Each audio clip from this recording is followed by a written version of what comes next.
Hello and welcome to Mesa the Explorer, a little series of videos where I explore virtual tracks, both real and possibly fictitious, and, well, just explore them I suppose, see what they're like, give them a good driving, that sort of thing. This week we find ourselves on the game of Automoblista, and we're exploring Brazil, well, more closely Sao Paulo, the Interlagos Formula 1 track, a track steeped in history. Thanks to Automoblista, we get to explore some of it. Now, this week's car of choice is the Formula Classic on Automoblista because it's an F1 circuit and this thing sounded amazing. Oh, brilliant. But we're not here to look at the car. Impressive though it is, we're here for the track. So let's get it out on there. Right, so the first layout we're going to do is the standard Interlagos GP track that we all know and love. Let's have a look at this pit lane. Grubby. I think that's the best way I can describe that wall on the right. The exit is also tricky. Trust me, on more than one occasion I found myself in a wall coming out of here. So, a long winding, and then we're out onto the first and probably mainest straight. Certainly the straightest part of this circuit. So as we come down here, turn 4 on this circuit is this kind of very tricky downhill left-hander. Kind of falls away from you, so it's easy to miss the apex. Turn 5 was nice and easy, absolutely flat out. And then we've got this double apex right, which is very rewarding when you get it right. This section, though, I hate. I hate it. It's in this car anyway. It's so fiddly, and the back end wants to spin round, and it's really tricky. This corner's not so bad because that bit of banking on the track kind of helps pull you around. I've got a little wrong in this case, but that bit of banking does mean I often lock the front right because it unloads. Okay, off of what I think is called Juncal, and I have to go and check that, whether I'm right or not. And then we're off on the drag up the hill. I won't call it a straight because, as you can see, it doesn't do anything of the sort.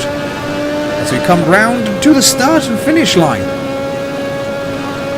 Brilliant. Now this has the start-finish line there, which we just passed, when in actual fact it's down here. Through the centre S's and around we go again. I tell you what though, I'm going to shut up and I'm just going to let you enjoy a lap of this. And we'll turn the engine up too so you can hear it properly.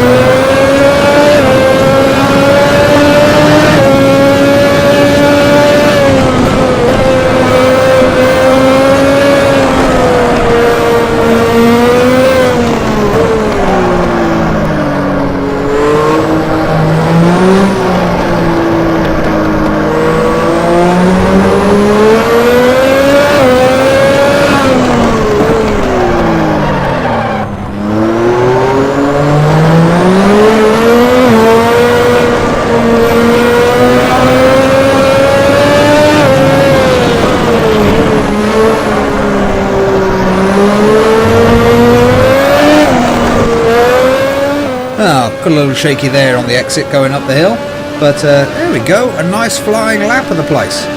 Now there is another variation of this modern circuit, let's go take a quick look at that. Now, I think it's called the National Circuit, but the game refers to it as the chicane, because that's the only bit that's different.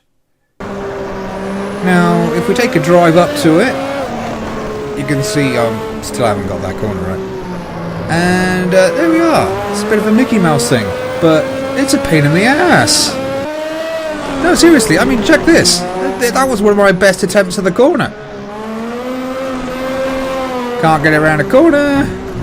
Can't get it past curbs. And oh shit, I'm facing backwards. What the hell? But there is a historical version of the track as well, which was much, much cooler. Okay, so exiting the pit lane, and this is a lot easier and a lot quicker coming out here onto turn 1. Well, technically come out partway around turn 1 and then you're off down this absolutely massive straight. It is ginormous. Turn 2 has a bit more banking to it as it flicks down here to the left. Then we swing left on that beautiful curve. Head down here, there's a slight kink to the right, and then heavy braking. Turn right with that bit of banking, and then this long hairpin left. This is very different to the GP circuit. That's a very long corner. I didn't quite get the exit nail with that time, but, you know, we'll go with it. Now we actually go between the legs, hence the name Interlagos, as we go between the pair of them for that corner. Then we head along this straight, which is just down the hill from the first one. In fact, we can see the track just up there above us. And then we head around this long, really long corner, which will probably kill tyres, round to the right. Then we drop down, second gear hairpin to the left, and then we rejoin what, well, might seem fairly familiar, I suppose. Flick up round to the right. It's a slightly different entrance, but then the rest of it should kind of make sense, because here we have that irritating section. Curbs are obviously very different. These are 70s curbs, to go with the 70s advertising and the 70s skyline. I've got to say, actually, they did a really good job with this. And then we've got this nice banked right-hand corner, which we all know. And we're starting to feel comfortable. Yeah, we know this. There's the left-hander that dips down. We don't have the runoff curbs on the outside, but this bit's a little different. Slightly different shape to the corner before the drag up the hill. But it's a brilliant circuit. Absolutely brilliant. I love the low banking stands as well around here. And as you can see, it is properly bumpy. But turn 1 is more amazing. Look at this. Slight lift. Throw it in on the banking, keep it pinned and go. Catch the slide. You know what? I would do the last one. I think you guys need to just enjoy this one for the ride. So let's turn that motor back up and go.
cracking lap, wasn't it?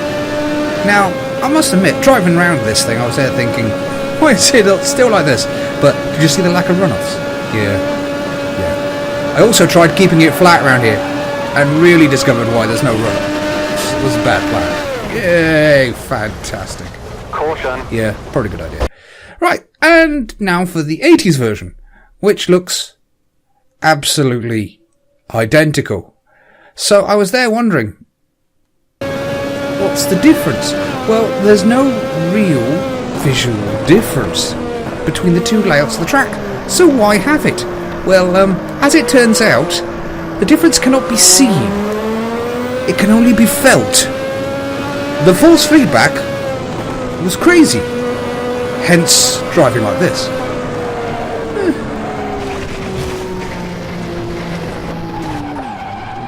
But it's also got me wondering, it's like, why does some of it feel so much more massive than the actual GP track does? I mean, that main straight just feels absolutely ginormous. Well, thank you, Google Maps. Let's have a good look at that. Well, as you can see, there's a nice dark black track, which shows the Grand Prix circuit as it is today. But look here. You can see that the entire first half of the 70s track was basically cut off. It's still there, so you can see it and walk on it, but by all accounts, it's not really in that drivable condition. It certainly wasn't in 1980. But you can see here's the massively fast turn 1 heading to the equally much longer straight than on the Grand Prix circuit to turn 2 down here at the bottom end with the banking. Now you can kind of see that heads up over here and goes into this infield section here. And this is obviously where this new layout started to get rather funky, because it seems that you drive part of that track backwards. So the main Grand Prix circuit comes here, Senna S's, and then Curva de Sol onto the straight. And then this corner used to be the long hairpin between the legs, and you can see where they've remodeled it slightly, where that field would be. So they remodeled it to look like the old Turn 2. Looks very similar, just a bit smaller, and definitely not as fast. It then flows along this bit of straight that you used to drive along, and curves up with that double apex right-hander, being quite different to what was the kind of sweeping right-hander that we took into that infield section. Which means you're also missing this whole bit of track here, which seems to be now a car park / paddock area. So, yeah, that's what happened. But have you also noticed something? Yeah, look, that nice white, kind of palish tarmac line. It goes all the way around and connects here, making an oval. That's also an Automoblista. Let's drive it. Okay, so we're going to roll out onto the pit lane, onto the oval. Obviously, not much different to the historical entrance. But here we are, coming out onto the main straightaway of the lap. Now, turn 2 on this happens to be the slowest point of the lap, and in this car, that's still 4th gear, so not massively slow.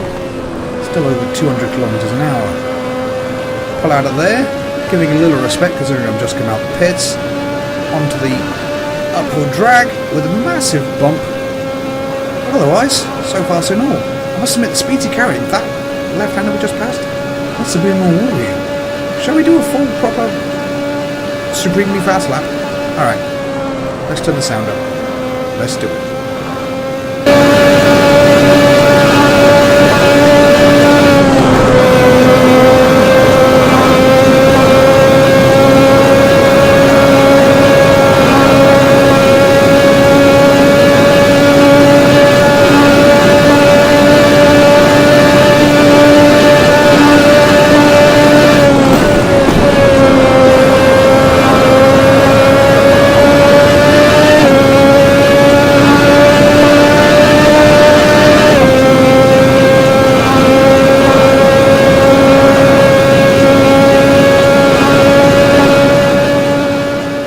There we go. That really doesn't take much time. With a bit of setup, I do think this car will go around a lot quicker again, but that was heart in your mouth stuff on a couple of those corners. Anyway, I hope you guys have enjoyed this. Have fun. I'll see you next time.